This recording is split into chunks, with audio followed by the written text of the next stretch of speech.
Muito bem, meus amigos, nossos telespectadores, vamos dar então início ao nosso último painel. Esse painel, em razão de circunstâncias também emergenciais do nosso professor americano, que teve alguns problemas técnicos e presenciais em termos de reuniões, nós vamos aqui trazer uma inversão, uma inversão tranquila, porque os nossos debates, os nossos apontamentos iam ser feitos após a exposição do professor, então nós vamos fazer alguns debates e apontamentos antes da exposição do professor, que vai fechar com as suas palavras sobre tecnologia. Aqui nós temos na nossa mesa o professor Matheus Bertoncini, professor Samuel Mamed, também, se quiser deixar a câmera aberta, por favor, professora Carla Leles, que depois vai apresentar o nosso professor Chuba para nós aqui no nosso evento. Então, os professores da mesa online podem deixar suas câmeras abertas para que nós possamos acompanhar o evento. O evento está sendo transmitido pela nossa TV Mackenzie, a qual já agradecemos mais uma vez, ao canal Cartão de Visitas News R7, por meio do jornalista Zacarias, e o acompanhamento pela Jovem Pan, por meio dos jornalistas Milton e Guto. Agradeço também a todo o público que acompanhou esse evento durante os 2 dias, essas 4 mesas, esses quatro momentos de mesas, e que nós temos aí uma média de pessoas, 3.000 pessoas assistindo online a todo o tempo do nosso evento. E mais uma observação interessante: o nosso auditório, em razão de todos os cenários e que vivemos no momento, é um auditório seguro, tranquilo, necessário, corporativo, sem qualquer risco, garantindo toda a segurança. Agradeço mais uma vez a nossa Controladoria Ético-Profissional, representada aqui pelo nosso colega Gabriel Carmona, que sempre acompanha e apoia os nossos trabalhos e sempre nos orienta de como melhor proceder sobre os cenários todos nos trabalhos a serem desenvolvidos. Então, aqui eu já dou início à nossa mesa final, onde nós vamos ter aqui durante 30 minutos, e já vou convidar aqui a nossa palestrante e vou compor a nossa mesa presencial, a doutora Cássia Pimentel, nossa colega de CEMAP, que ocupe o seu assento na mesa para a sua exposição.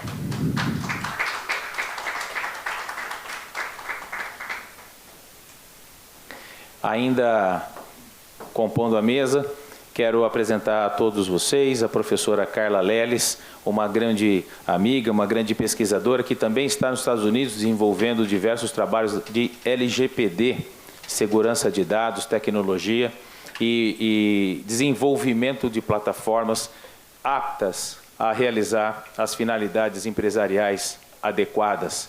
Então, quero agradecer à professora Carla, que dentre alguns minutos, acompanhando os nossos trabalhos e também fazendo com que esse evento seja possível de ser realizado, estará acompanhando o professor Chuba Ghosh, fazendo a apresentação dele na parte final ali do nosso evento. Quero agradecer aqui e já convidar para compor a mesa comigo o meu co-organizador, amigo, irmão, professor Carlos Eduardo Nascimento, o nosso famoso Cadu.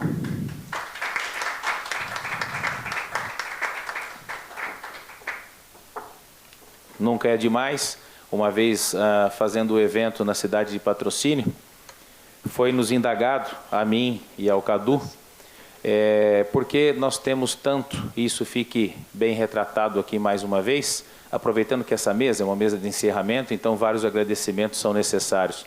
Foi nos perguntado, professor Cadu, você lembra muito bem disso, que paixão é essa pela Universidade Mackenzie, levar esse nome Mackenzie, lutar pela Universidade Mackenzie? E a resposta que foi dada naquela oportunidade foi a palavra família. A pessoa não esperava escutar essa resposta da nossa interlocução. E fomos explicando o significado da palavra família nesse cenário todo. E aqui, obviamente, eu não poderia deixar de retratar a presença da minha esposa, que veio aqui acompanhar o nosso encerramento do evento, na medida também da sua disponibilidade, porque a professora Viviane já presidiu a mesa anterior, puxando a orelha do seu marido, brilhante professor Fernando.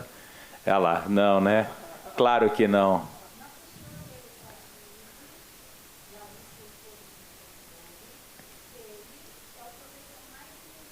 Olha lá, muito bem. Então, professor Fernando aqui acompanhado pela sua esposa, então a questão de família é muito importante, né? A construção de uma família é muito importante, um dos pressupostos necessários para a existência de uma sociedade educada, organizada, desenvolvida e adequada. Então, se a palavra no início do evento, professor Cadu, é a palavra gratidão, onde todos foram devidamente reconhecidos, valorizados, agradecidos pela pesquisa, o esforço e o desempenho do que fizeram. A palavra do dia de hoje é a família demonstrada aqui nos painéis do dia de hoje. E depois algumas palavras finais serão colocadas no momento oportuno ao encerramento do evento. Portanto, nesse momento eu quero apresentar então a professora Cássia, para que faça a sua exposição, dizendo já que a professora Cássia ela tem a sua veia científica desenvolvida tanto no Brasil quanto no exterior. A pesquisa da professora Cássia sendo desenvolvida em Brasília, nas suas formações acadêmicas, e bem como também nos Estados Unidos, desenvolvendo a sua pesquisa hoje focada, aplicada na área de energia.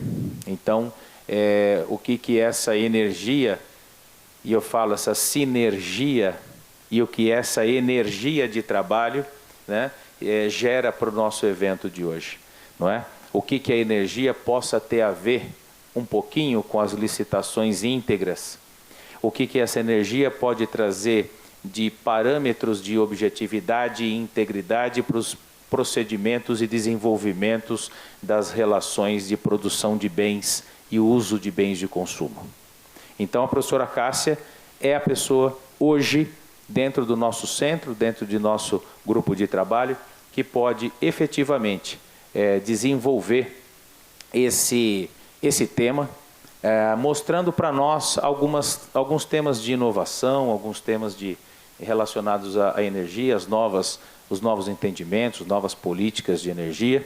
Eu ia deixar para ela fazer essa exposição ao final, ali antes do encerramento, mas ela gentilmente disse não, que não haveria problema algum ela poder fazer essa exposição conosco, aqui fazendo essa preparação do recebimento do professor Chuba, junto com a professora Carla, no momento adequado. Por isso, sem mais delongas, professora Cássia, 30 minutos, como de costume aqui para nós, apresentadores, expositores das mesas, para que faça a sua exposição e mostre para nós, durante esses próximos 30 minutos, os aspectos de energia, os aspectos de integridade, vinculados a alguma forma de licitação. Muito obrigado, professora Cássia. Fique à vontade pelos seus 30 minutos. Obrigada, professor Fabiano. Uma boa tarde a todos. Como coordenadora executiva do nosso Centro de Integridade, Políticas Públicas e Integridade, o MAC Integridade, eu quero me alinhar a todos os efusivos parabéns que esse grupo tão sinérgico já recebeu aqui ao longo dos painéis que nos antecederam.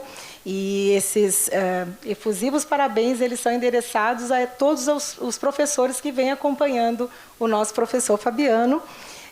E também eu quero deixar o agradecimento e dar os parabéns aos nossos discentes e informar os nossos discentes que eles devem se aproximar a esse grupo para que estão bem antenados, bem concatenados com as oportunidades que o novo mercado, que essa bioeconomia tem apresentado para esses alunos. Ou seja, o nosso mercado ele está sedento por profissionais que estejam acompanhando essas novas modificações, essas novas tendências, as necessidades do mercado.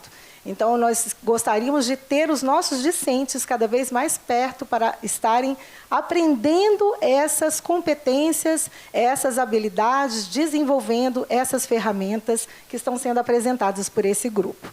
Então, não são só esses os estudos que nós estamos desenvolvendo outros estudos relacionados a políticas públicas e integridade, a sustentabilidade, e eu vou, inclusive, hoje, nesses apontamentos breves que eu quero apresentar para vocês, deixar uma gama um pouco mais ampla do que a própria energia. Eu trabalho muito com a transição energética e com as oportunidades econômicas desse novo caminho. Mas eu gostaria de trazer para vocês um amplo espectro aqui da sustentabilidade em si. Então, pensando nisso, vamos então focar nesse ponto de conexão entre a sustentabilidade e a competitividade, entre a competitividade e a governança, porque esse é o painel que nós vamos estar trabalhando. Então, a gente vai focar um pouco nas empresas de tecnologia, nas empresas, principalmente de tecnologias energéticas, e que o Brasil hoje tem todas essas vantagens competitivas que podem e devem ser exploradas da forma mais correta. Eu quero citar para vocês, primeiramente, um estudo de Harvard, da Harvard Law School, sobre governança corporativa. Ele é agora de janeiro de 2023, vocês facilmente depois podem localizar. O título é Antitrust e ESG. Então, a gente fala muito sobre essa sigla, né, ESG, da governança socioambiental, e, infelizmente, a gente acaba linkando apenas com o direito ambiental ou com as questões ambientais. E, na verdade, esse é um tema extremamente amplo. Ele vai muito além, como eu quero demonstrar para vocês. Esse estudo ele vai destacar que as decisões dos conselhos deliberativos que se referem à sustentabilidade de longo prazo criam valor e reduzem os riscos a que as empresas estão sujeitas no ambiente de mercado. Então, as normas do sistema antitruste, elas buscam proteger práticas colaborativas ilícitas que prejudiquem o consumidor. Isso é o que a gente sempre aprende na escola. Agora, dentro desse estudo mais profundo, nós podemos ver que existem outras ações colaborativas que não estão nesse escopo antitruste, mas elas buscam reduzir os impactos socioambientais que têm uma forte, então, resposta positiva dos investidores, e inclusive para investimentos verdes e crescimento das empresas. Então, esse é um ponto que o professor Bagnoli tocou hoje. Lembra que ele fez um comentário? Que nós temos que estar realmente ligados ao que está acontecendo. Nós não podemos estar presos aos mecanismos de contratos, mecanismos de mercado tradicionais. Temos que ser inovativos nas nossas abordagens, inclusive nos contratos também, para que nós não fiquemos, por exemplo, presos, só como um exemplo, a contratos dolarizados e que estejam muito presos, vinculados às oscilações do mercado. Então, hoje o profissional, esse estudante, principalmente do direito, mas também de outras áreas, outras ciências, precisa estar muito focado, porque nessas nossas empresas de tecnologia, das empresas de tecnologias energéticas, é muito importante ser criativo nas cláusulas contratuais, para que você possa, então, estar competitivo dentro do mercado. Então, quero fazer essa observação com vocês, para que vocês possam pensar nessa referência e nessa abordagem que o professor Bagnoli citou mais cedo. Fazemos realmente uma leitura que é míope, né, equivocada, quando a gente linka a sustentabilidade apenas com o aspecto ambiental, o direito ambiental, mas as empresas, para serem competitivas, elas precisam, de fato, observar pilares de sustentabilidade. E quais são eles? O capital social, que vai muito além desse foco de uma relação apenas trabalhista.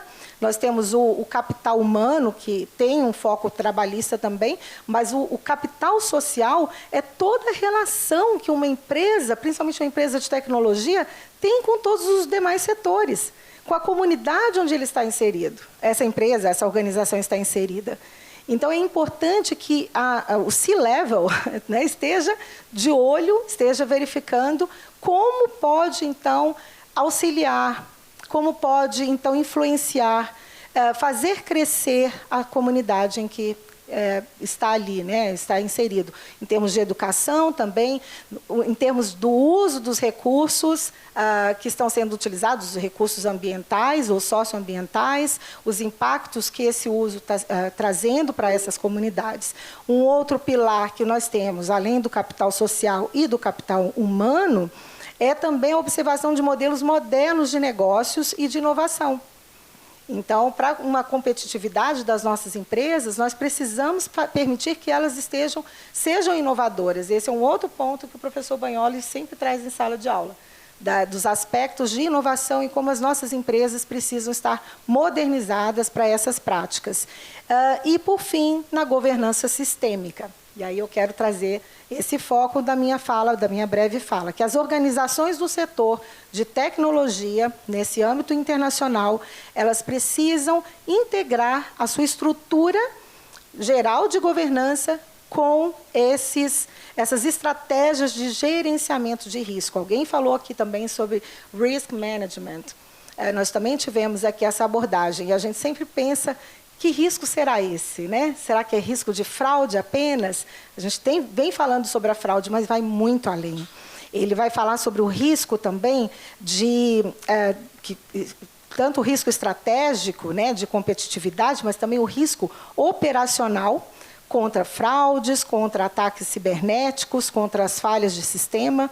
Eu acho que o pior inimigo que nós temos hoje é o sistema, né? Porque a gente fala assim: a gente está fora do ar, né? Está fora do sistema, é um problema de sistema, e você fica realmente refém. E, de repente, a empresa competitiva, que tem esse olhar mais cuidadoso, não vai perder ali os negócios, né? Não vai passar por esse risco, que também tem esse outro pilar, que é o pilar do risco financeiro.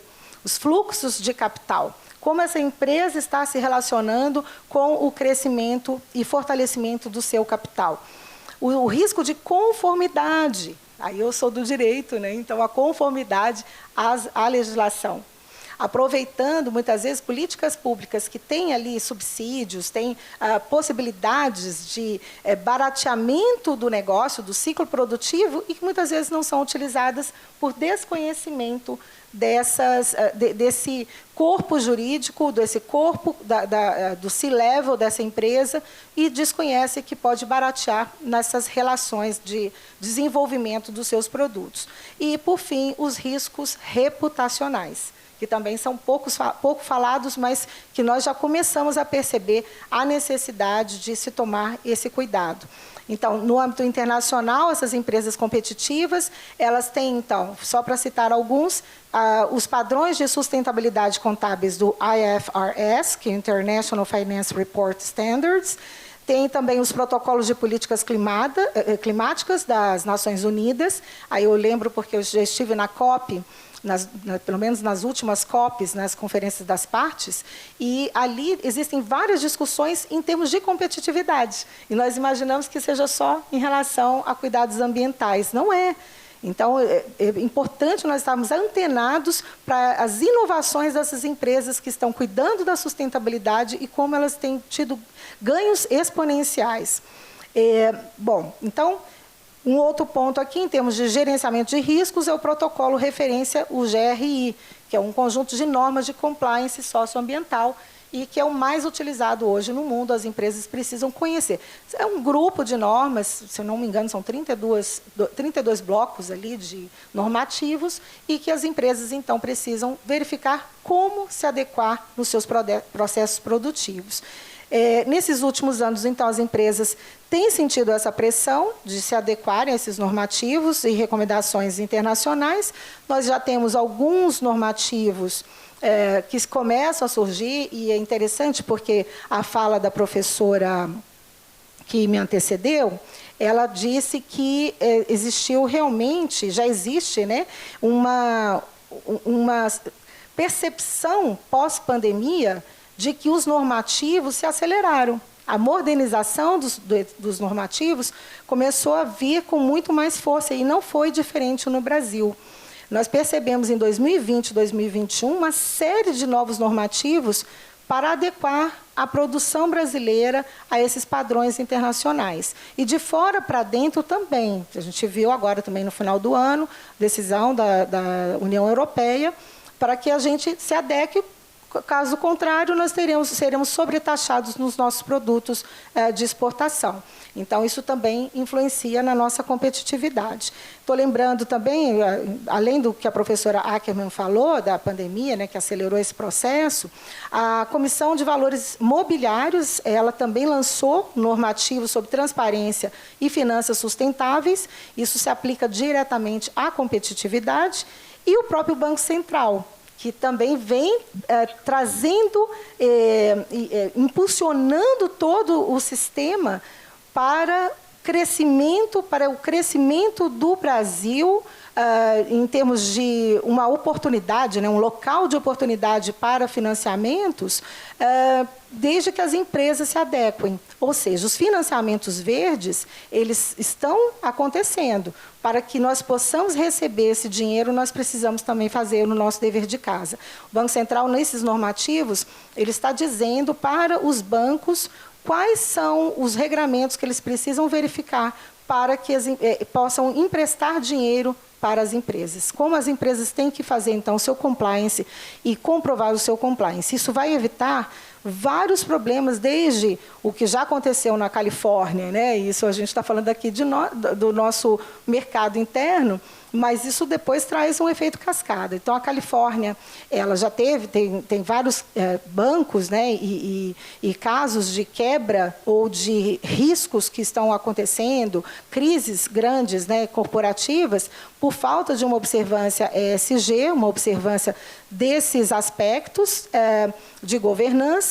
E também aqui, desde o caso das lojas americanas, né, e outros tantos que devem aparecer. Tá? Então, não adianta a gente fazer um greenwashing, que seja além, né, do ambiental, a governança ela precisa também ser transparente.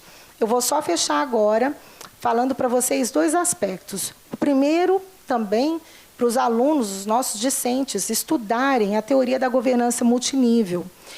Essa teoria ela surge lá com a professora Elinor Ostrom, né, que foi prêmio Nobel, mas muito foi se falando nesse aspecto socioambiental e de governança, de como utilizar a governança multinível, ou seja, todas as partes interessadas conversando, dialogando, numa sinergia que mostre um melhor aproveitamento dos recursos energéticos, dos recursos ambientais, de uma distribuição de valor também para as sociedades, né, para as comunidades, como a gente estava falando, né? Então, é importante que os nossos alunos pensem um pouco sobre isso. E um outro aspecto, e eu vou fechando com isso, né, poderia deixar outras ideias, mas eu vou citar apenas mais esta, né, para os nossos pesquisadores pensarem. O poder indutor do Estado. Porque se nós estamos começando um novo modelo, né, uma bioeconomia que vem crescendo, que começa a crescer, e o mercado sendo exigido, né, exigindo aí mais fontes energéticas limpas e uma dissociação ali da indústria fóssil e dos plásticos e do cimento, então, quer dizer, novas tecnologias que possam ser absorvidas, nós precisamos, então, pensar que o governo pode, com seu poder indutor, seu poder de compra, acionar essas indústrias crescentes, nascedoras, essas indústrias que estão começando a surgir nessa bioeconomia, elas podem ser fomentadas também com o poder de compra do governo. Lembrando que só no PIB, o poder de compra governamental, a gente estava comentando ontem, né, professor Cadu, são mais ou menos de 10%, 11% do PIB. Então, é um poder realmente gigantesco. Então, a gente, ao invés de fomentar hoje a indústria fóssil, a gente pode trazer, então, esse olhar para essas novas empresas tecnológicas. E, então, com isso, a gente pode usar essas ferramentas licitatórias que impulsionam essas novas indústrias e, tornando, então, mais competitivo o nosso país, nós vamos poder, então, utilizando esses pilares, fazer com que o nosso país, finalmente, desenvolva todo o seu potencial de crescimento conforme nós queremos. Então, eu encerro por aqui, lançando essas ideias, né, para vocês, sem poder me aprofundar, mas muito grata por estar aqui e, mais uma vez, reforçando aqui os parabéns e o convite para que os nossos discentes estejam mais próximos de nós. Tá bem? Um grande abraço a todos. Obrigada.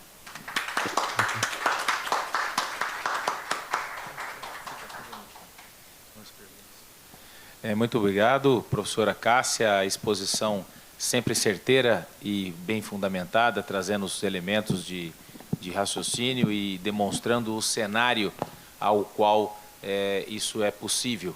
Então, já mais uma vez aqui, cumprimentando a presença do nosso professor Matheus Bertoncini, nosso grande colega aí, que veio especialmente aí do Paraná e se penitenciou conosco, professora Viviane, porque ele queria estar presente quando ele viu a professora Susan, né, que é próxima da área que ele tem o grupo de pesquisa sobre o assunto, que é próximo do nosso grupo de pesquisa também. Já conversamos aqui no intervalo, né, professor? Então eu passo a palavra ao professor Matheus mais uma vez, já apresentado aqui e cumprimentado com a sua honra que merece. Professor Matheus, faça o seu questionamento, professora Cássia, sobre a exposição e o tema. Então, novamente agradecendo aí ao Fabiano pela gentileza de me convidar para participar desse painel. Eu quero pedir ao Fabiano que ele transmita também o meu abraço ao Afonso Guizo Neto, né, que é nosso amigo, promotor de justiça no estado de Santa Catarina, e que tem um projeto, né, que teve um projeto importantíssimo, denominado Que Você Tem a Ver com a Corrupção. Nós desenvolvemos, inclusive, esse projeto já faz algum tempo aqui no âmbito do Ministério Público do Paraná. O professor Afonso Guizo é, de fato, um grande colega e um grande jurista. É uma satisfação, né, participar dessa mesa em conjunto com a professora Cássia Pimentel, professora Carla Leles e o professor Carlos Eduardo Nascimento. Pois bem, professora Cássia, eu lhe ouvi com muita atenção, gostei muito da sua fala, e o que me ocorreu a partir das discussões que nós tivemos no dia de hoje foi o seguinte: será que para o enfrentamento da corrupção nós não precisaríamos investir mais nos nossos jovens, investir mais nos nossos cursos de direito, não apenas nos cursos de direito, né, mas nos cursos de direito fundamentalmente? Porque quando nós falamos em compliance, quando nós falamos em sustentabilidade, né, o que ocorre não só a mim, mas a todas as pessoas que lidam com essa temática, são aquelas metas estabelecidas na Agenda 2030 da ONU. Né? São 17 metas ligadas à sustentabilidade. Então, a primeira delas é erradicação da pobreza, a segunda, fome zero e agricultura sustentável, a terceira, saúde e bem-estar, quarto, educação de qualidade, 5, igualdade de gênero, 6, água potável e saneamento, 7, energia limpa e acessível, 8, trabalho decente e crescimento econômico, 9, indústria, inovação e infraestrutura, 10, redução das desigualdades, 11, cidades e comunidades sustentáveis, 12, consumo e produção responsáveis, 13, ação contra a mudança global do clima, 14, vida na água, 15, vida na terra, 16, paz, justiça e instituições eficazes, e 17, parcerias e meios de implementação. Nessa temática ligada aos debates de hoje, né, a esse seminário sobre a questão do projeto de pesquisa a respeito da nova lei de licitações e contratos administrativos, coordenado pelo professor Fabiano, nós vamos encontrar exatamente na ODS 16 a discussão sobre paz, justiça e instituições eficazes e, naturalmente, aí, a questão do combate à corrupção. Mas o que eu percebo, professora Cássia, é que nós não educamos os nossos jovens para que eles possam tratar com propriedade de todos esses objetivos do milênio. Os nossos cursos de Direito, e posso falar dos cursos de Direito porque estou formado aí há 38 anos, sou membro do Ministério Público há 35 e professor há 28 anos, o que eu noto é que os nossos cursos de Direito, e eu falo do Direito, mas acredito que também isso se repite em relação a outros cursos, como Economia e Administração, esses cursos, especialmente o Direito, ele é um curso ainda muito focado nas disciplinas jurídicas duras, como o Direito Civil, né? Então, as faculdades, de um modo geral, elas ministram Direito Civil por 5 anos consecutivos. Então, eu, como professor de Direito do Estado, de Direito Constitucional, em especial de Direito Administrativo, vejo que houve uma evolução muito grande do direito administrativo nos últimos 35 anos, em especial desde o advento da Constituição de 88, mas essa expansão do direito público, da expansão do direito público e a publicização do direito civil, do direito privado, isso não se refletiu nas nossas faculdades de direito, né? E aí vem a pergunta, como é que nós podemos falar, né, em sustentabilidade, em meio ambiente, em proteção do meio ambiente, proteção das águas, da vida terrestre, da paz, da justiça, instituições eficazes, enfim, de todos esses objetivos que eu citei anteriormente, se nós não formamos os nossos jovens nesse sentido. Então, essa é e qual seria a solução, né, diante desse problema tão grave que reside exatamente na falta de educação das pessoas que vão operar o nosso direito e que vão ser as responsáveis, ou que seriam as responsáveis pela implementação desses objetivos, todos eles de uma forma ou de outra relacionados à área jurídica.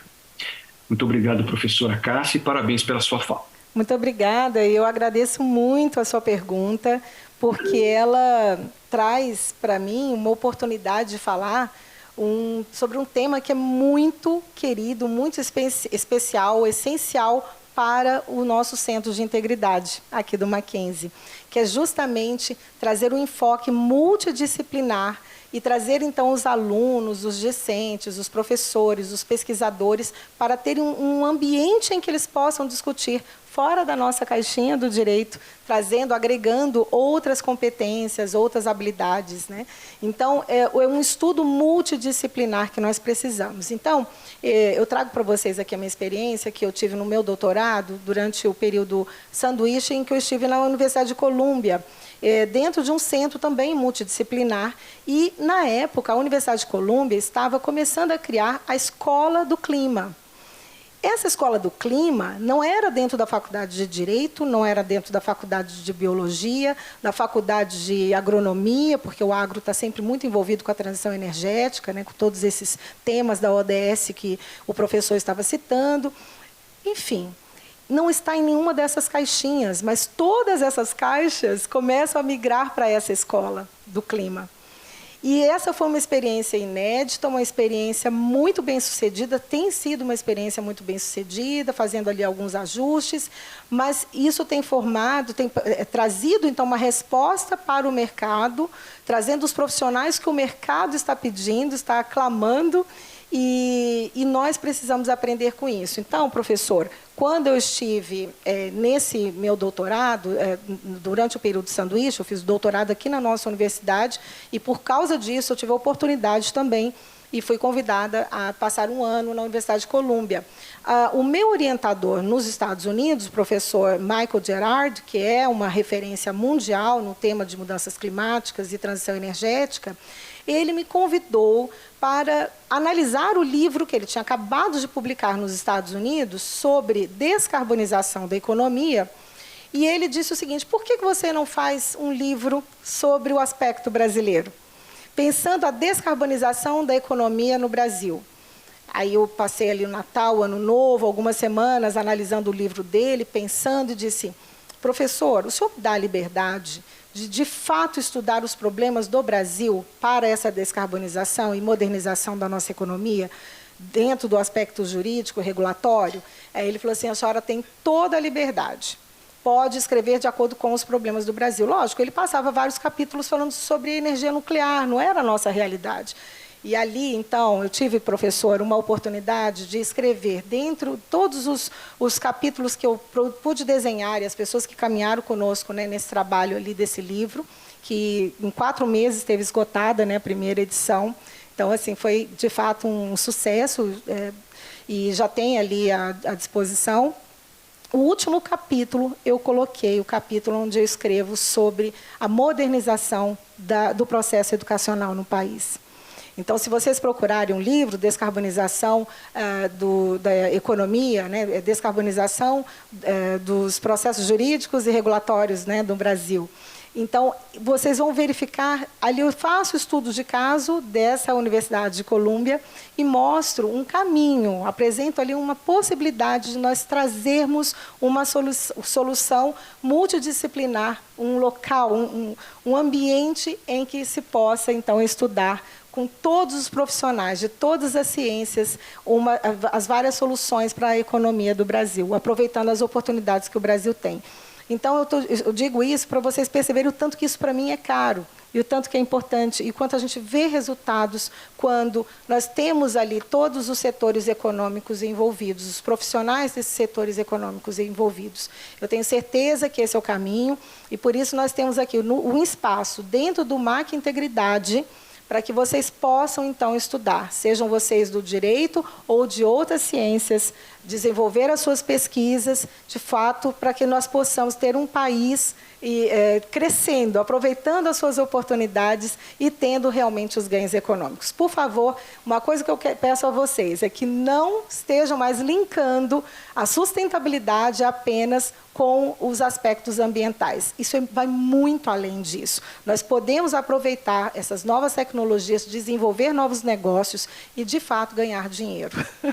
E, além disso, ajudar as nossas comunidades tradicionais, as culturas tradicionais do nosso país, ajudar também mulheres, né, que possam participar mais do mercado de trabalho, enfim, as oportunidades são inúmeras. Então, eu espero contar com vocês também, agora como coordenadora executiva do nosso Centro de Integridade, que vocês também estejam nos procurando e trazendo aqui as suas ideias. Serão muito bem-vindas. Obrigada, professor.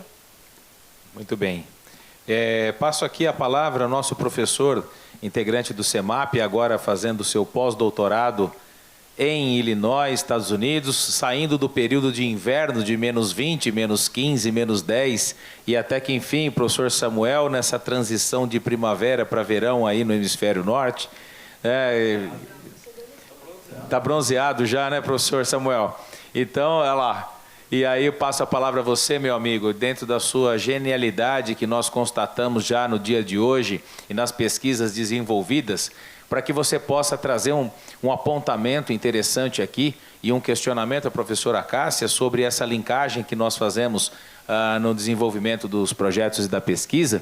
É lógico que depois você vai deixar o professor Cadu aqui numa situação aqui para ele poder sair das suas genialidades doutrinárias e estudiosas. Por favor, professor Samuel, sinta-se abraçado, estamos com saudade de você, queremos que volte logo, apesar de a sua pesquisa se findar aí ao final do ano. É duro tratar com essa família que os filhos se desgarram, né, Samuel? E fica aí longe da gente, só provocando a gente com conhecimentos novos, e nós estamos aqui morrendo de inveja dele, né, professor Samuel?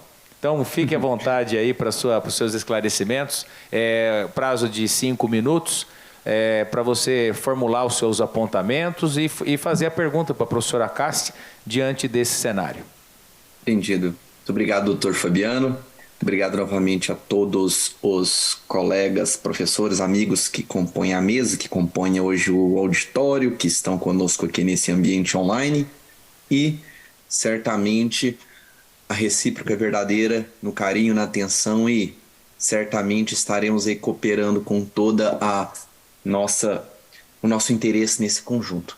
Agradecer também a professora Cássia, ela fez um desdobramento muito interessante e eu pego esse apontamento final dela sobre mudança climática.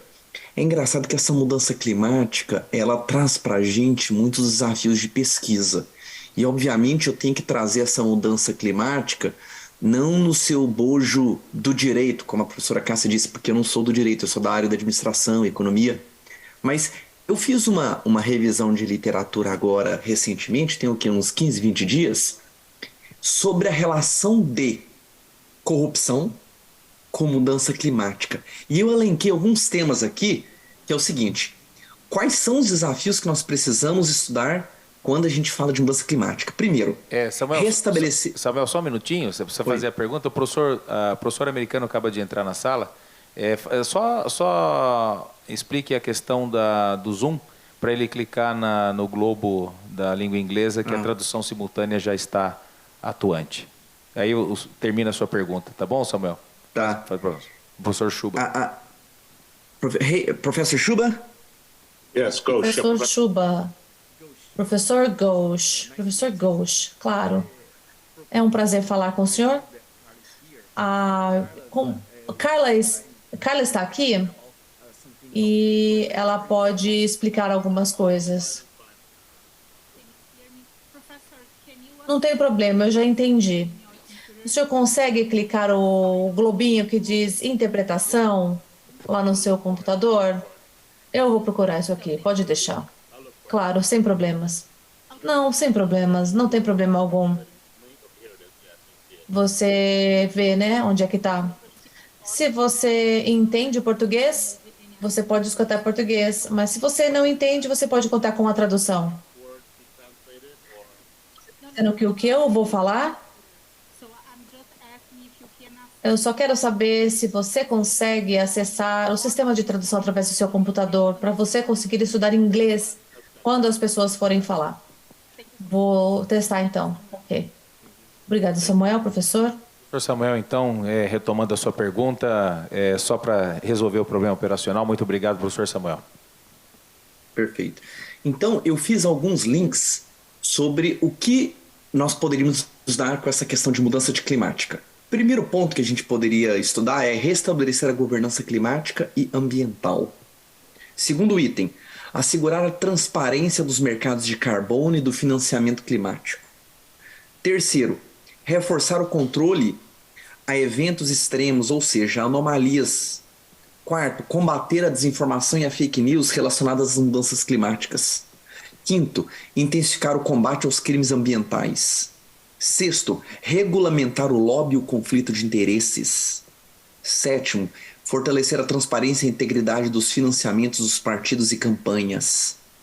8. Aprimorar a integridade dos órgãos públicos. 9. Promover políticas e práticas de compliance no setor privado, especificamente em empresas ligadas ao clima. E 10. Mobilizar os órgãos anticorrupção e antilavagem nesse tipo de setor. Então, por que eu elenquei esses 10 tópicos sobre essa lógica de mudança climática? Porque mudança climática é um tema muito interessante, mas ela carrega consigo vários vetores que ainda são talvez um pouco desafiadores para o estudo e a compreensão. De todos esses, professora Cássia, que é o objetivo da minha pergunta para você, é o seguinte: como que a gente poderia, dentro de uma lógica de integridade, a gente conseguir a maior transparência dos mercados de carbono e do financiamento climático? Por quê? Porque a gente precisa garantir a transparência, né, nesses mercados de carbono, logicamente, porque a gente está falando de investimento, financiamento climático. Ou seja, você teria que ter, de uma certa forma, uma criação de uma área, não sei se seria uma auditoria especializada, para poder entender, professora Cássia, como que esse montante, que esse valor, ele vai ter esse fluxo, né, para financiar os mercados de carbono, mas, por sua vez, como é que é o processo de transparência disso? Né? Porque, assim, o nosso desafio é entender que essa transparência dos mercados de carbono, que é algo novo eu digo assim, né? Que é algo que está sendo muito discutido, ele precisa ser transparente para todos os atores. Então, na minha coerência, eu fico pensando como é que seria o processo, eventualmente, de auditoria para você ter uma prática de entender melhor como é a formatação de todos os balanços de proposição de a prestação de contas e o que, por sua vez, a gente sabe exatamente a aplicabilidade do dinheiro que foi eventualmente colocado entre o órgão público e o órgão privado.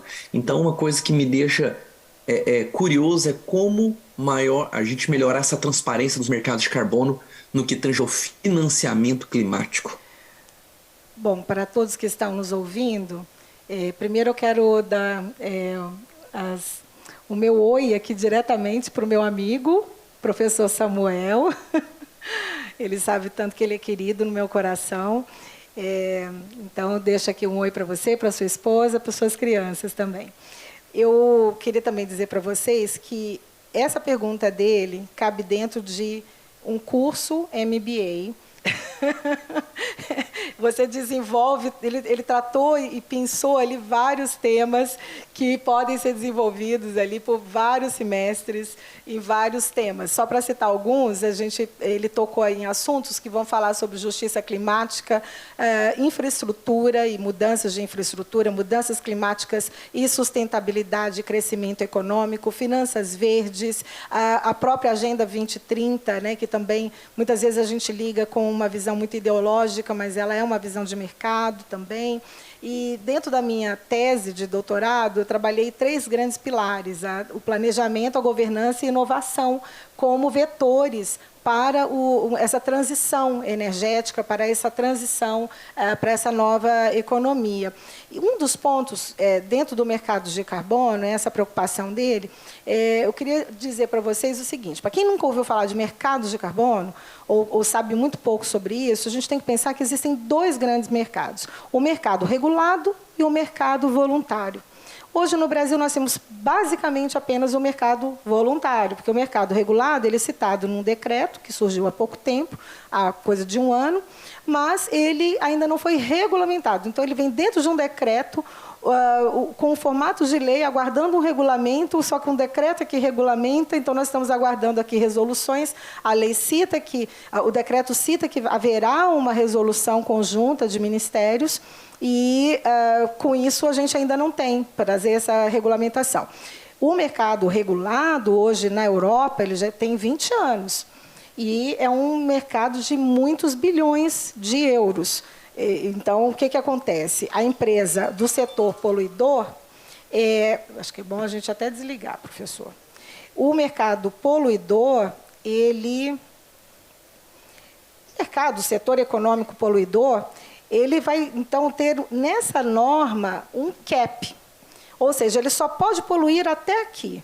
Ele só pode emitir uma quantidade X de gases de efeito estufa, ou de gás carbônico. Então, esse é o limite dele. O que ele ultrapassar esse limite, ele precisa comprar créditos que estão sendo emitidos de acordo com várias normas de compliance, de certificação, por setores que ou estão emitindo menos do que podem, ou que têm ali sustentado projetos, ONGs, né, que estão desenvolvendo projetos de revitalização daquilo que já foi destruído, que já foi terminado. Então, hoje no Brasil, nós temos os mercados voluntários e existem várias empresas que estão constituindo novas empresas de mercado de carbono para fazer essas negociações. Então, eles investem em projetos de impacto socioambiental positivo, ou seja, vamos lá, pensar no biogás, reflorestamento, manguezais, né, destruídos, fazem, então, todos os projetos de reconstrução, enfim. Então, existe ali uma gama muito grande. E esse mercado acaba sendo, então, esses títulos ali vão ser certificados, se consegue hoje, com algumas métricas, verificar quanto de CO2 deixou de ser emitido, esses créditos, então, vão ser precificados. Esse é um grande problema também do mercado voluntário, porque esses valores eles variam bastante. Dentro do mercado regulado, ele é muito mais fixo, muito mais certo, né? A negociação aparece ali no mercado de uma forma... você não deixa dinheiro na mesa, né? Então, a precificação ela é bem melhor. Mas no mercado voluntário é mais livre e, de qualquer forma, é um mercado que começa a crescer muito no Brasil. Então, nós já estamos na casa de algumas centenas de milhões de dólares sendo negociados no mercado voluntário no Brasil, mas aguardamos as regras que vão trazer mais segurança jurídica se nós tivermos, então, no mercado regulado no Brasil, assim que ele for colocado em prática, o mercado voluntário vai conseguir afastar os curiosos, né, ou aqueles que estão até desgastando a imagem do país quando vai pensar nessas negociações. Então, professor, a minha fala no sentido de que nós precisamos, então, da atuação governamental nisso, mas não para taxar, não para trazer impostos, né, para esse mercado, mas para trazer normas transparentes, que sejam emuladas com essas regras internacionais e também adequando às nossas necessidades e oportunidades que nós temos no país. Também porque nós ficamos, dentro das certificadoras internacionais, muito adstritos a normativos que não se adequam diretamente a um mercado, a um país que é tropical, e que às vezes tem 2, 3 safras no ano, e que a gente poderia estar negociando títulos do mercado de carbono muito mais ricos, né, muito mais prósperos. Então, tem muito dinheiro que está sendo deixado na mesa. E eu fecho para dizer o seguinte, que num ciclo produtivo, quando a gente vai falar dessas questões de sustentabilidade que a gente vem conversando, a primeira coisa que o investidor, que o empresário, que o dono da organização vai dizer, é o seguinte: eu vou perder, eu já trabalho na margem, eu não tenho condições de fazer essas adequações, vai sair caro para o meu negócio. Ele não consegue entender que, de médio e longo prazo, essas modificações de sustentabilidade vão torná-lo mais competitivo. Mas o mercado de carbono, no final desse ciclo, ele traz esse payback, ele traz esse retorno do investimento que ele está precisando. Então, ele precisa compreender como isso se dá, precisa de regras que sejam sólidas, certas, para que isso possa, então, ser implementado, professor Samuel. Então, eu agradeço muito, quero passar, então, para o nosso palestrante internacional, e o professor Fabiano vai fazer as honras da casa. Muito obrigada a todos. Muito obrigado, professora Cássia. Imediatamente, então, peço que fiquem à vontade, professora Cássia, se quiser acompanhar a palestra do professor Gosch aqui no auditório. Apresento imediatamente a nossa professora Cássia, a professora Carla Leles, que falar a apresentação do nosso professor Gosch para a sua exposição. Professor Gosch, seja muito bem-vindo. É um prazer estar conosco aqui. Quero deixar as portas abertas da nossa universidade, a nossa pesquisa, que envolverá questões de tecnologia. Depois a professora Carla transmitirá os nossos abraços aí e a nossa pesquisa para o senhor. E que o agradecimento mesmo de coração que o senhor possa aqui trazer com o ensinamento o nosso aprendizado sobre os temas. Professora Carla, muito obrigado. Pode fazer a apresentação do professor Gosch e tenhamos uma excelente apresentação. Obrigada, professor Fabiano. Inicialmente, eu quero agradecer a professora Cássia Pimentel, professor Fabiano Petian, professor Matheus Bertoncini, professor Carlos Eduardo Nascimento e professor Samuel Mehmed. É um prazer estar com vocês hoje.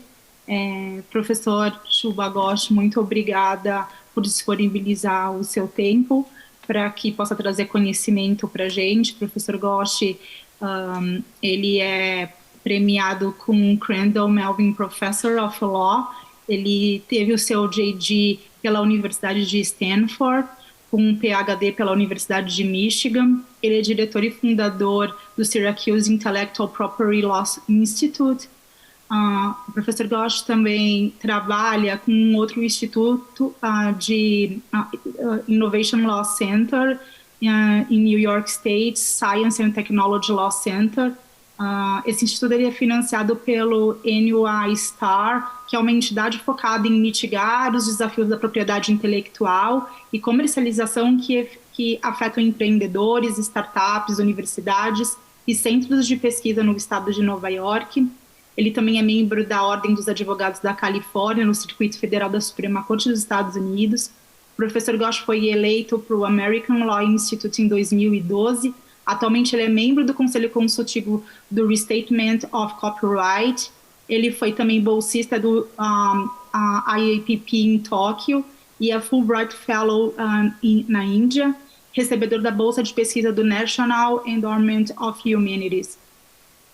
Então, esse é um curto currículo do prezado professor Shubha Ghosh, que é uma honra ter o senhor aqui comigo. Ele foi meu professor de Startups Law e é um grande prazer poder ouvir o senhor, professor. Yes, thank you, Carla. Sim, muito obrigado, Carla. Espero que todos aqui consigam me escutar. É uma honra receber esse convite para falar com vocês. E eu não vejo a hora de poder conseguir responder as perguntas de vocês também. Parece uma conferência bem ocupada, cheia de gente. Eu espero poder participar na próxima vez presencialmente. Eu já estive no Brasil anteriormente. Então, ter a Carla e outros representantes do Brasil para trabalhar conosco foi um privilégio, sempre muito interessante. Eu espero poder voltar e retornar tudo isso a vocês. Receber professores, alunos, juízes do Brasil aqui na universidade é um prazer sempre enorme. Eu acho que a Carla pediu para eu falar de duas coisas com relação à lei do antitrust e tecnologia. E uma das coisas que eu quero falar são questões que o Google, a Amazon e o Facebook estão enfrentando. E a segunda coisa vai ser sobre o papel do antitrust na eliminação, a referência, o poder da dominância dessas três empresas, essas três empresas globais. Então, eu vou tentar falar desses tópicos tão importantes aqui com vocês.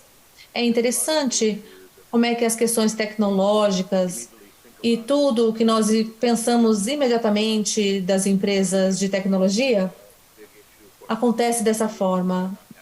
Muitos anos atrás, o antitrust envolvia muito mais as indústrias da farmácia. As indústrias farmacêuticas sempre tiveram nessas questões.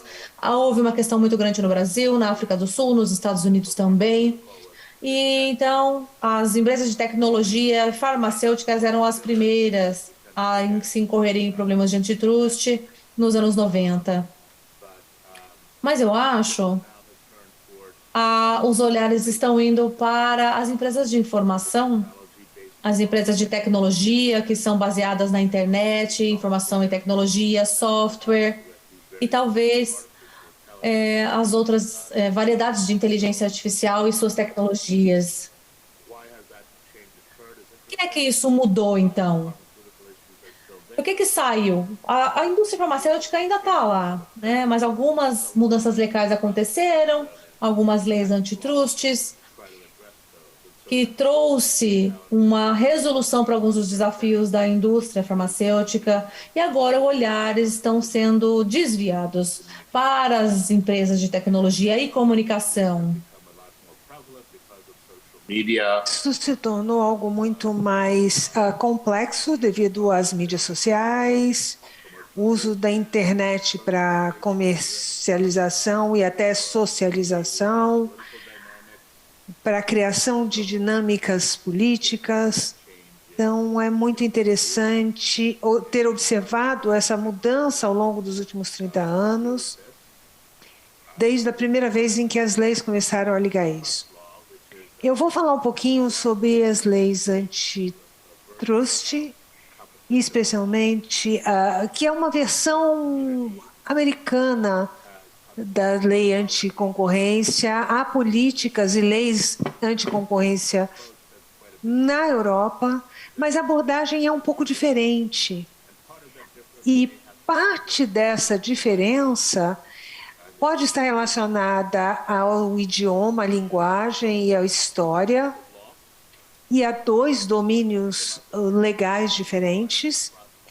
Quando a gente fala sobre leis antitrust, nós estamos falando no final do século XIX e com alguns precedentes nos Estados Unidos na lei, em algumas leis específicas. E quando a gente fala em antitrust, a gente fala em trust sobre a forma como negócios e empresas são criados.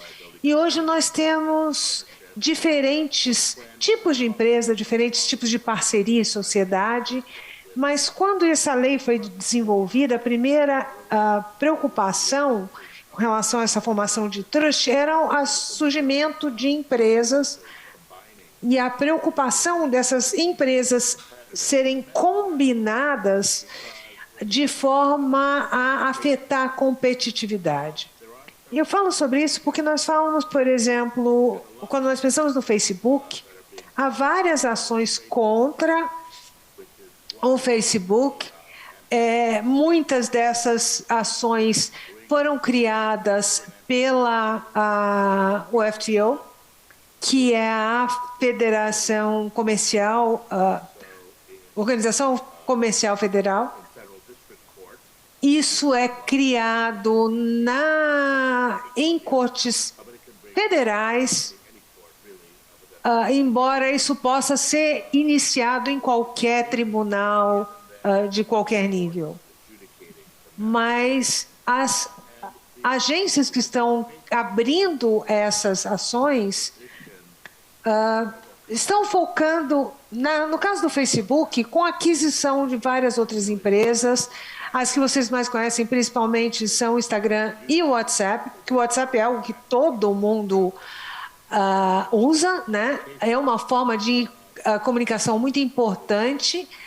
A outra empresa que eu acredito que tenha algo a ver com algum tipo de exercício, algum tipo de aplicativo, que eu não sei exatamente o que é, mas nós estamos falando de uma outra aquisição proposta que está sendo questionada pela FTC. Mas a preocupação maior com relação ao Facebook, de acordo com a FTC, é que esses outros aplicativos, seja Instagram, WhatsApp ou outras, eles podem representar apresentar dificuldades para o mercado de uma maneira geral. Quando o Facebook surgiu nos anos 2000, nós começamos a usá-lo como uma plataforma de comunicação para acostumar a manter a comunicação com amigos, reencontrar amigos perdidos. E quando o Facebook começou a comprar empresas como o Instagram e o WhatsApp, sem nenhum propósito negócio específico, mas com o objetivo de controlar a comunicação, eles estavam preocupados que essas diferentes plataformas representassem uma competição, uma concorrência com o Facebook. Então, uma maneira de eliminar a concorrência é comprar empresas menores. E isso seria bem clássico para se encaixar dentro da lei antitrust, e é por isso que foram levantadas questões com relação a essas aquisições. E quando nós falamos das aquisições como Instagram e WhatsApp, elas foram aprovadas pelo governo. Sempre que uma empresa compra outra ou faz uma fusão com outra, ela tem que passar por algumas instâncias, especialmente quando você tem uma empresa dominante, onde há questões de concorrência envolvidas. Então, essa fusão ou aquisição ela tem que ser revisada e aprovada. Então, a aquisição do Instagram e do Facebook, do WhatsApp, já correram, elas foram aprovadas. E agora, o FTC está falando, peraí, talvez a gente não tivesse aprovado. Ou talvez as condições que levaram à aprovação dessas duas aquisições mudaram. E agora nós vemos que o Facebook pode estar operando de uma forma muito mais dominante, uma forma que afeta a concorrência no mercado em geral. Então, voltando às raízes do antitrust, o que é muito interessante é que essa tentativa de desfazer o que o governo já aprovou. Então, qual seria o padrão legal para isso? Quais as bases jurídicas? Por que nós devemos questionar a aprovação anterior do governo por isso? Isso é diferente de talvez isso tenha sido levantado por essa outra proposta de aquisição dessa outra plataforma que ainda não aconteceu e que aconteceria em padrões diferentes. Então, esses questionamentos de aquisições de outras empresas, que começou com a Facebook, está acontecendo em outras esferas também. Outra questão que afasta um pouquinho dessas raízes antitrust, indo mais a uma restrição de comércio ou acordos de anticoncorrência ou de práticas contra a concorrência, tem a ver com a Amazon e também com o Google, e o Google levanta algumas preocupações específicas. Com relação à Amazon, há várias ações contra o Amazon que foram iniciadas nos últimos anos. Tem uma ação, um processo conjunto de classe, e aí eu precisaria da ajuda de alguns colegas especializados nisso, mas isso foi aberto por consumidores com base em uma lei antitrust estadual focada nas práticas de preço da Amazon. Eles têm uma política chamada a política de preço justo, e é aí que entra essa disputa, esse litígio, e a ideia é que se você tem um varejista que distribui através da Amazon, dentro dessa política de comércio justo, eles são proibidos pelo contrato de cobrar um preço mais baixo da Amazon. Então, se eles estão vendendo para alguma outra plataforma, eles não podem vender a um preço mais baixo do que eles vendem dentro da plataforma da Amazon. E os consumidores estão dizendo, basicamente, que isso é uma maneira de elevar os preços, é uma maneira muito clara de manter um acordo de preços, que é algo ilegal, e isso é ilegal dentro da lei antitrust americana. Acordos de definição de preços são ilegais dentro da lei antitrust, na maior parte dos países há leis também contra isso. Então, a questão aí com relação à Amazon eles estão fixando preços e eles estão dizendo, não, a gente só quer ter certeza que essa empresa não estão fazendo essa guerra de preço, esse tipo leilão reverso. Nós estamos tentando impedir que eles mantenham os preços mais altos na Amazon e não tentando impedir que eles tenham preços mais baixos em outras plataformas. Então, há uma divergência sobre o propósito dessa política e como isso como isso interage com a lei antitrust. É por isso que a antitrust é tão interessante quando você pensa no efeito que ela pode ter em acordos comerciais. Isso está bastante alinhado com a preocupação que foi levantada com a Amazon. A Amazon é a história que vende tudo, é a loja que vende tudo. Ela foi criada em 1990 como uma loja de livros online e hoje você pode comprar praticamente tudo na Amazon. E a única coisa que falta, se é que eles já não fazem, é vender fármacos, produtos farmacêuticos. Porque isso é algo caro e haveria uma preocupação muito grande se a Amazon não estaria dominando o mercado de maneira muito ampla. Porque pequenos varejistas não conseguem concorrer, eles não conseguem competir fora da plataforma da Amazon. Então, isso é muito interessante quando a gente analisa as práticas da Amazon. Há essa ação conjunta de consumidores, há alguns processos estaduais relacionados a algumas coisas relacionadas também a antitrust. Também há processos abertos pelo Attorney General, pelo estado da Califórnia, DC e alguns outros estados. O governo federal também está se juntando a esses processos desses estados, mas eles estão abrindo um processo também através da agência, através da FTC, baseado nessa teoria e nessas queixas relacionadas à lei antitrust. Há também questões com relação às práticas que são prejudiciais para outros varejistas. Então, tem muitos processos muito interessantes acontecendo no hemisfério norte com relação a tudo isso relacionado à Amazon. Mas todos esses processos estão em andamento. Esse processo coletivo e esses estaduais foram iniciados há alguns anos já. Ainda não tivemos nenhum julgamento específico e vai ser interessante ver o que vai acontecer quando o FTC abrir o seu próprio processo contra a Amazon e como isso afeta todas essas teorias em andamento. Isso é o que a gente tem com relação à lei antitrust e como a empresa está atuando em termos de práticas, se elas são competitivas. Isso tem a ver com um pouco, mas não tanto, com a questão do Facebook, porque a preocupação com o Facebook é se é uma empresa que está ficando muito grande e vai acabar dominando vários mercados, inclusive emergentes. Nós temos também vários processos contra o Google.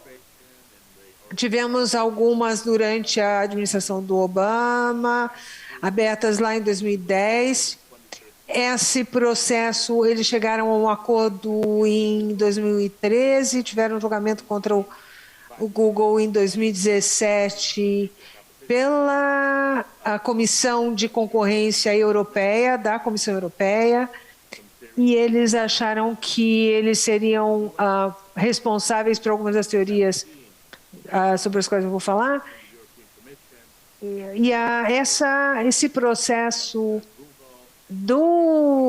como União Europeia, eles reabriram com base em desenvolvimentos e fatos posteriores, e esse processo foi aberto em 2020 pelo Departamento de Justiça americana, ou seja, uma agência diferente, e é uma agência que ela trabalha em cima da lei antitrust. Então, nós temos vários tipos de responsabilidade diferentes sendo analisadas aqui, e esse processo de 2020, deixa eu contar um pouquinho para vocês sobre ele. A teoria por trás desse processo foi baseado no processo em que eles fizeram um acordo em 2013 com base nesse processo europeu de 2017. Isso está baseado em como é feita a busca do Google.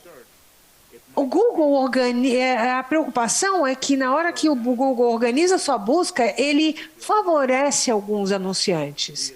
E de acordo com a lei, isso significa que a gente pode usar, como usuário, a gente usa a pesquisa de graça, mas Google ganha dinheiro favorecendo anunciantes.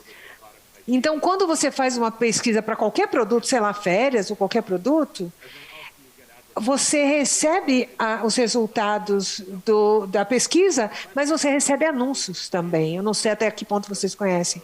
Então, o Google estaria favorecendo esses anunciantes nessa busca. E isso levanta várias preocupações para consumidores. Claro, os consumidores querem informações precisas.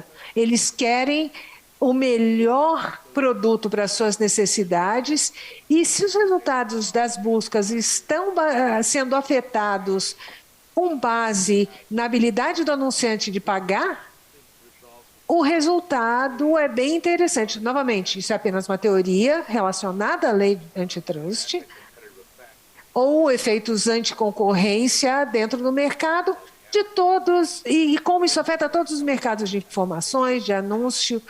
Nós tivemos vários casos publicitários famosos, onde as empresas foram consideradas responsáveis por favorecimento. Eu não quero entrar nisso, é uma área muito rica, mas esse caso é muito único com relação à manipulação desse mecanismo de busca. Especialmente considerando como o Google é dominante nessa área e como isso afeta os seus consumidores. Esse foi um processo aberto em 2020 e deve ir a julgamento em setembro de 2023, setembro desse ano. Em dezembro de 2022, ou seja, no passado, foi aberto um outro processo contra o Google que também estava relacionado a preocupações anticoncorrência. Esse caso ainda está em andamento, mas ele não está relacionado aos resultados de busca.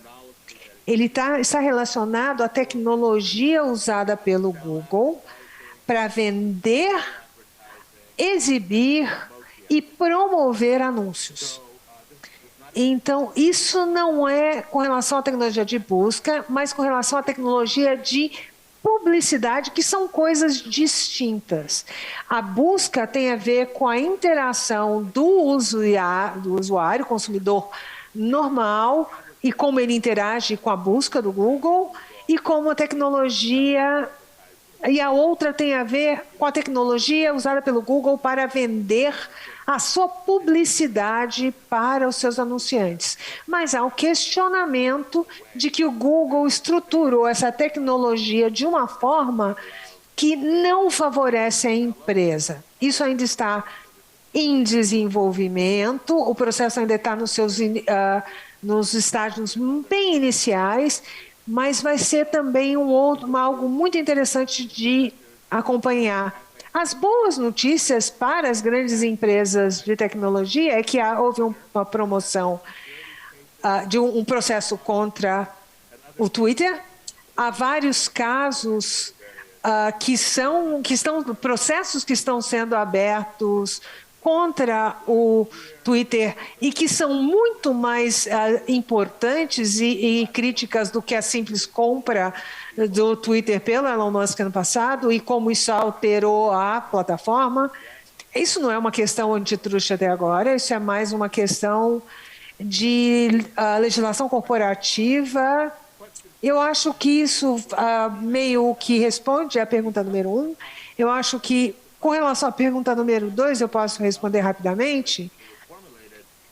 Pensando em como isso foi formulado, ela foi aberta de uma maneira muito ampla. E o poder dessas grandes empresas tecnológicas é demonstrado de muitas formas diferentes. E a lei antitrust tem a ver com algo mais específico.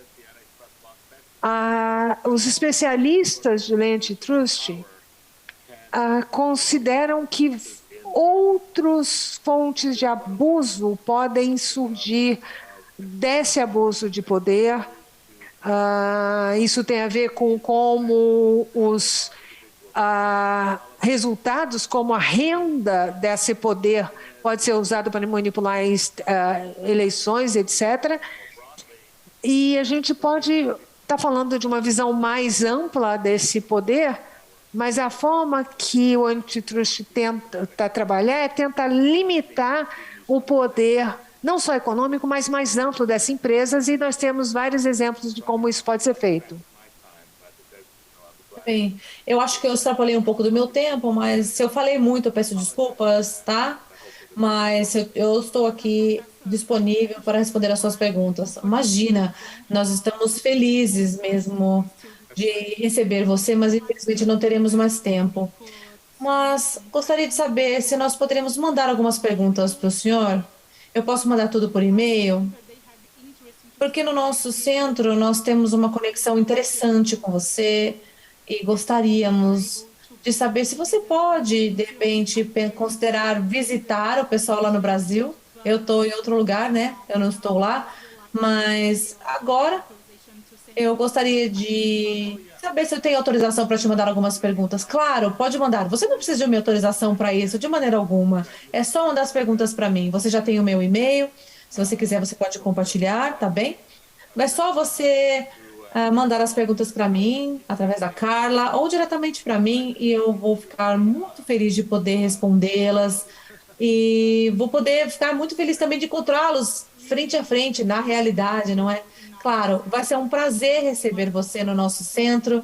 E, claro, você sempre está tão aberto para responder as perguntas. Você é um pesquisador incrível e eu agradeço muito pelo seu tempo.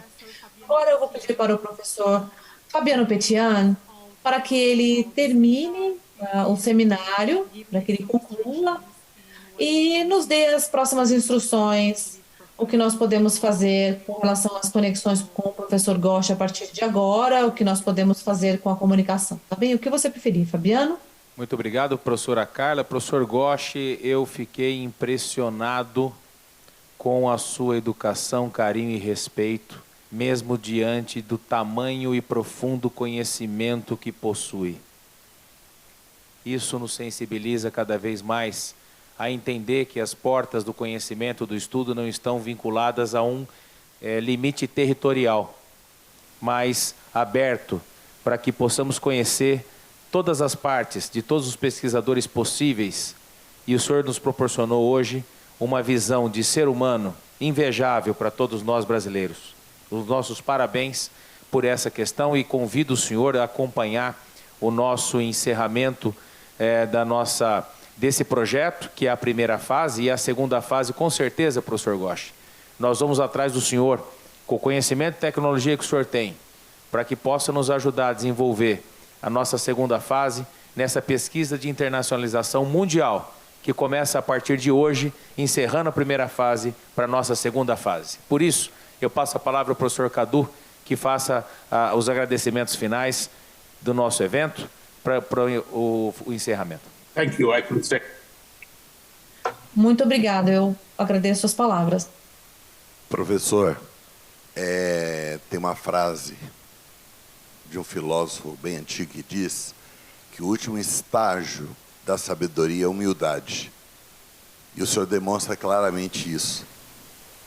Porque a partir do momento que o senhor se coloca em plena disposição do nosso centro de pesquisas para poder fazer esse trabalho e trabalhar a integridade, que não apenas o Brasil, como o nosso pró-reitor aqui hoje já falou, é uma ambição do Mackenzie, é uma ambição da pró-reitoria, é uma ambição desse centro de pesquisa, nós iremos sim buscar o seu auxílio e de quem quer que seja no mundo que o senhor indicar para nos auxiliar, porque o Mackenzie, a partir de agora, será um centro de referência no estudo de integridade do mundo.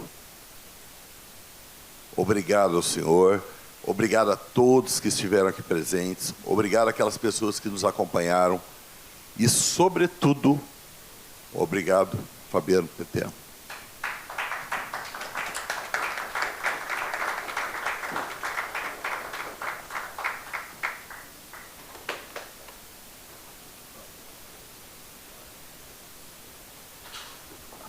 Como não poderia ser diferente, as aberturas e encerramentos no púlpito. Professor Gosch, faço minhas palavras do professor Carlos Eduardo, multiplicadas por 10, por 100, por 1000.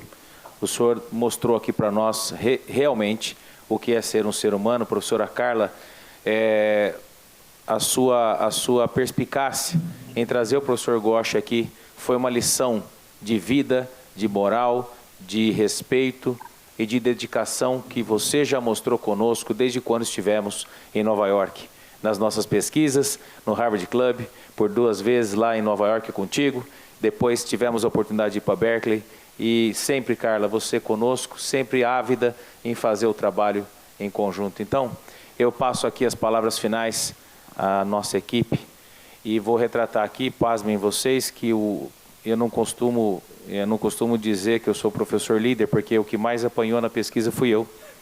Todos os professores me criticaram a todo momento, os estagiários, alunos, ajudantes, não é? Eu acho que o papel dessa coordenação, talvez, dessa pesquisa, seja apenas mais um aprendizado para mim.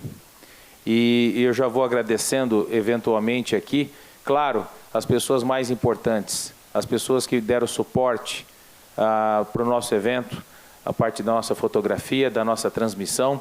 Agradeço finalmente pela última vez a TV Mackenzie, cartão de visita News R7, vinculado à Rede Record. Agradeço a Jovem Pan pelo apoio ao nosso evento. Agradeço a nossa secretária ali de organização, a Stephanie, os nossos alunos. Sem vocês, tenho certeza absoluta que nada disso teria acontecido. A palavra gratidão, ela vem do nosso parceiro CEAP, da nossa Unicuritiba, da nossa Unicerp, 3 entidades que foram fundamentais na consecução dos trabalhos. Agradeço à instituição Mackenzie, desde a figura mais importante desse cenário todo, desse controlador brilhante, que é o nosso reverendo Roberto Brasileiro, que pôde nos honrar com a abertura do evento e trouxe as lições mais importantes para nós no decorrente da nossa existência. Na sequência, o nosso chefe maior, Dr. César, que é o idealizador desse centro de pesquisa de integridade, a visão do nosso chefe, e ele já mandou por meio da Cássia, por meio de mim, preocupado, dizendo, olha, nós estamos aqui com uma pauta pesada, uma pauta difícil nas decisões da nossa universidade, do nosso instituto, mas nós estamos acompanhando aqui no monitor ao lado algumas partes que nós conseguimos acompanhar do evento, e deixou um grande abraço a todos vocês. Aos meus professores, colegas, amigos que fiz ao longo dessa primeira etapa, eu percebi que realmente eu tenho que ser muito criticado, eu tenho que ser muito atacado, eu tenho que ser muito cobrado mesmo, porque a competência, o gabarito de vocês, eu não faço parte nem de 1/10 disso. Agradeço a minha colega de CEMAP, professora Cássia, que veio com a energia que o Centro de Integridade precisa para botar a ordem de rotinas de trabalho, para botar a ordem da sua pesquisa. Então, ela tem dupla função, né? A organizar a vida nossa e também desenvolver as suas pesquisas. Já falei da Stephanie, repito aqui da Stephanie, dos nossos alunos. Meu agradecimento aqui é a terceira e última questão, que é a realização de um sonho. A possibilidade de poder trabalhar. A possibilidade de poder lutar por alguma coisa que nós tenhamos como fim na nossa vida, que é trazer uma pontinha de integridade para tudo isso. Professora Carla, dos Estados Unidos, não medindo esforços. Professora Carla, um grande abraço, um abraço apertado, pela sua dedicação, pelo carinho que trouxe conosco, com respeito ao projeto, e estará conosco na segunda fase. Professor Gosch, também, mande um grande abraço a ele, em razão dos compromissos, em razão das questões. Ele estará convidado sempre a estar com você, Carla. Traga ele para cá, venha com ele para cá. Iremos, onde ele estiver também, como o professor Carlos Eduardo já nos disse. Professor Matheus Bertoncini, um grande prazer conhecê-lo, da nossa mesa virtual e digital. Não vou falar mais, eu não aguento falar mais. E deixo essa parte mais importante para a palavra que eu comecei essa última mesa, que é a palavra família. Muito obrigado.